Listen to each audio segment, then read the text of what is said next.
오늘의 큐티 말씀은 시편 97편 1절부터 12절입니다.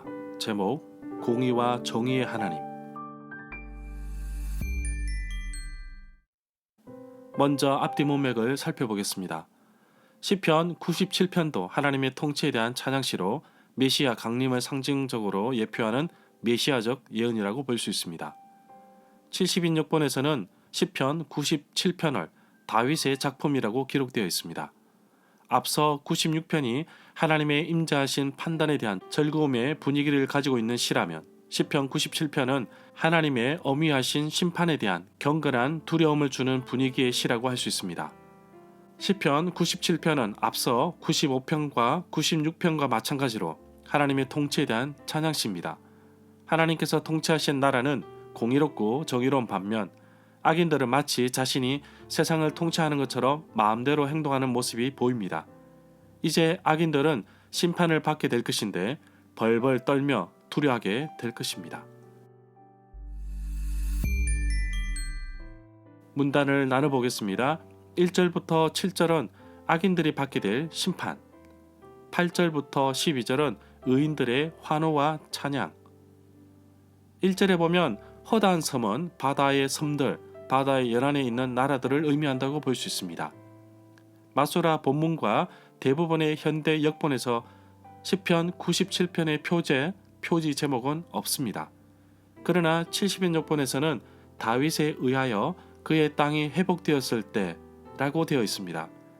시인은 여호와께서 창조주이시면서 주권자로서 친히 통치하신다는 내용을 선언함으로써 시작하고 있습니다.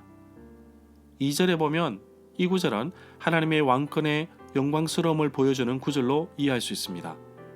시적인 표현으로서 하나님의 주권자로서의 실세와 능력을 나타내는 것으로 하나님의 통치 원리는 그 자신의 공의로우심에 근거한다는 사실을 보여준다고 할 수 있습니다. 3절에 보면 이 구절은 2절에 온 세상의 왕이시며 심판관이신 여호와 하나님을 불의 이미지를 통하여 상징적으로 나타내고 있음을 볼 수 있습니다. 구약 성경에서 불은 여호와의 영광, 여호와의 분노, 하나님의 현현으로 나타내기도 합니다. 심판을 상징하는 불로서 마치 움직이는 듯한 생동적인 모습으로 심판을 이해하는 모습을 보여준다고 할 수 있습니다. 5절에 보면 여호와 하나님의 나타나심을 표현하는 방법이 나왔습니다. 4절에 번개, 5절에 화산 폭발로 표현하고 있습니다. 심판의 주체이신 여호와 앞에서 이 심판이 이루어지는 것임을 나타내고 있음을 볼 수 있습니다. 7절에 보면 이 구절은 여호와 하나님의 공의로우신 심판의 결과로 나타내게 될 모습을 언급한 부분으로서 조각 신상에 해당되는 단어는 고대 근동 지방에서 나무, 금속, 진흙, 돌 등으로 만든 일종의 형상으로 새긴 우상을 나타내는 것으로 이해할 수 있습니다. 8절에 보면 유다의 딸들은 유다의 마을들에 있는 사람들, 주민들을 의미합니다. 시온, 예루살렘 주민들과 유다 주민들이 하나님께서 개입하셔서 구원해 주신다는 사실에 즐거워하고 기뻐한다는 사실을 말하고 있습니다. 시온은 본래 여부스 족속이 살던 곳입니다. 다윗이 이곳을 빼앗아 예루살렘의 한 부분을 다윗성이라고 부르기도 했습니다. 이곳에 성전이 세워지는데 큰 의미에서 예루살렘 전체를 의미하기도 합니다. 9절에 보면 마소라 본문에서는 서두의 원인과 결과를 나타내는 접속사로 시작합니다. 이것은 이 구절이 앞서 8절에 하나님의 언약 백성들이 그의 공의로우신 심판을 듣고 기뻐하는 실제적인 이유라는 것을 알게 한다고 봅니다. 9절은 앞서 8절에서 언급하였던 하나님의 백성들의 기쁨과 즐거움의 진정한 원인이 이스라엘의 주권자이신 여호와 곧 하나님이라는 사실을 보여주는 것으로 이해할 수 있습니다. 10절에 보면 이 구절은 하나님의 공의로우신 심판으로 주어지는 상황에 관련하여 하나님의 백성에게 권면하는 내용으로 하나님을 사랑하며 허무하는 자들은 반드시 악을 미워하고 대적하며 증오해야만 한다는 점을 강조하고 있음을 볼 수 있습니다. 하나님을 사랑하는 자는 반드시 하나님께서 그들을 지속적으로 보호해 주실 것이라는 사실을 보여준다고 할 수 있습니다. 12절에 보면 이 구절은 하나님의 언약 백성으로서 의인에게 주어지는 최종적인 은혜를 담고 있다고 할 수 있습니다. 하나님의 공의로우신 심판의 결과가 주어질 대상으로서 의인이 다름 아닌 모든 시대와 장소를 막론하고 존재할 하나님의 모든 언약 백성임을 보여주기 위함이라고 볼 수 있습니다.